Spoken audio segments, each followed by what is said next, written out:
মোক তোমালোকে চিনি পাইছানে?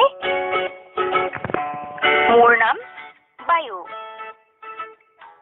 মই সকলোতে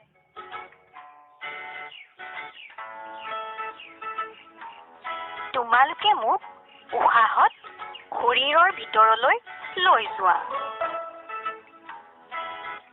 আকৌ তোমালোকৰ শৰীৰৰ ভিতৰৰ পৰা নিশাহত মোক উলিয়াই দিয়া।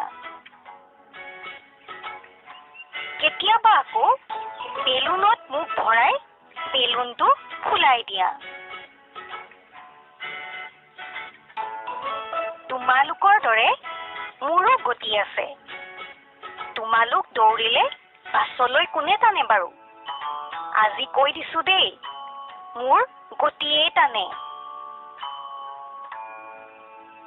মোৰ মাজত আকৌ 3টা প্ৰধান গেছ আছে। সেইকেইটা হ'ল অক্সিজেন, নাইট্ৰজেন আৰু কাৰ্বন ডাই অক্সাইড। মোৰ মাজত থকা অক্সিজেন গেছ গছ-গছনিয়ে এৰি দিয়ে আৰু সকলো প্ৰাণীয়ে উশাহত লয়। প্ৰাণীৰ বাবে অক্সিজেন গেছ বৰ দৰকাৰী।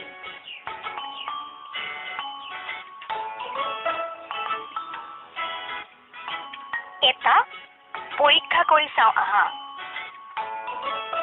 এখন মেজত দুডাল মমবাতি জ্বলাই লোৱা।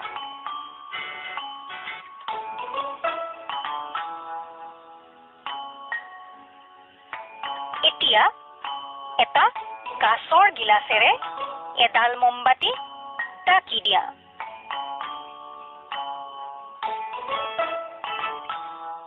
কি হ'ল বাৰু? অলপ সময়ৰ পাছত মমবাতিডাল নুমাই গ'ল নহয়নে?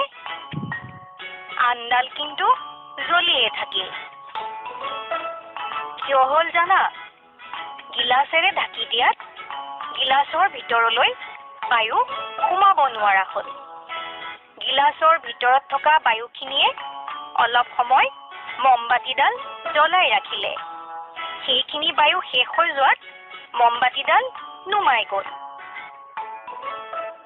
এতিয়া তোমালোকে গম পালানে? জুই জ্বলিবলৈও মোক লাগে। মোৰ মাজত থকা অক্সিজেন গেছে জুই জ্বলোৱাত সহায় কৰে। পৰ্বতাৰোহীসকল, সাগৰৰ তললৈ যোৱা ডুবাৰুসকল, উশাহ ল'বলৈ কষ্ট পোৱা ৰোগীসকল, এওঁলোকক কৃত্ৰিমভাৱে ল'ব পৰা অক্সিজেন প্ৰয়োজন হয়। মোৰ মাজত থকা কাৰ্বন ডাই অক্সাইডৰ কথা কওঁ শুনা। এই গেছটো তোমালোক আৰু আন প্ৰাণীয়ে নিশাহত এৰি দিয়া আৰু গছ-গছনিয়ে শুহি লয়। মজাৰ কথাটো কি জানা? গছ-গছনিয়ে নিশাহত এৰি দিয়া অক্সিজেন সকলো প্ৰাণীয়ে উশাহত লয় আৰু প্ৰাণীয়ে নিশাহত এৰা কাৰ্বন ডাই অক্সাইড গছ-গছনিয়ে উশাহত লয়।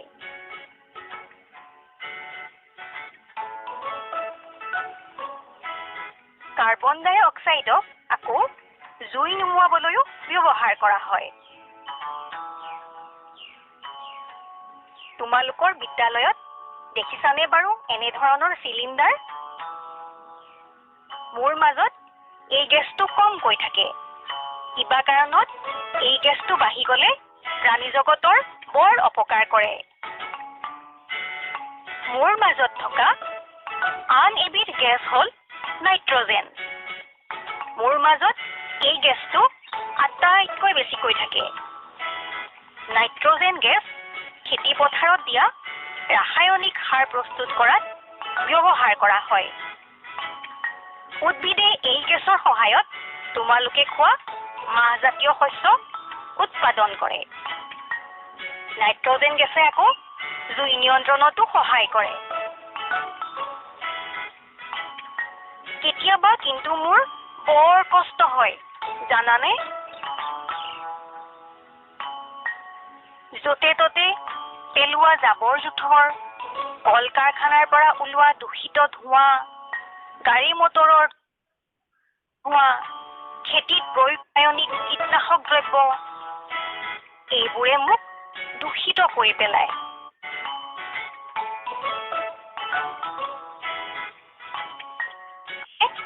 গছ-গছনিবোৰ কাটি পেলোৱাৰ বাবে মোৰ মাজত থকা কাৰ্বন ডাই অক্সাইড গেছৰ পৰিমাণো বাঢ়ি যায়। কেতিয়া মই তোমালোকৰ বাবে ক্ষতিকাৰক হৈ পৰোঁ। মই প্ৰদূষিত হ'লে তোমালোকৰ কাহ, জ্বৰ, এলাৰ্জি আৰু উশাহ ল'বলৈ কষ্ট হোৱা আদি অসুখ হয়। পৃথিৱীত গৰমৰ মাত্ৰা বাঢ়ি যায়। আন জীৱ আৰু উদ্ভিদবোৰৰ বাবেও বৰ ক্ষতিকাৰক হয়। এতিয়া গম পালানে মই তোমালোকৰ বাবে কিমান প্ৰয়োজনীয়?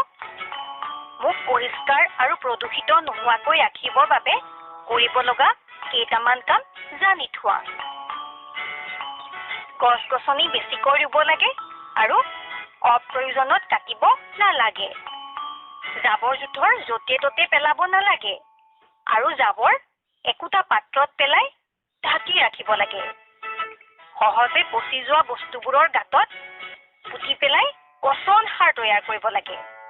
গাড়ী মটৰৰ ব্যৱহাৰ কমকৈ কৰিব লাগে আৰু কল কাৰখানাত ধোঁৱা আৰু আন প্ৰদূষিত পদাৰ্থ নিয়ন্ত্ৰণৰ উপযুক্ত ব্যৱস্থা থাকিব লাগে।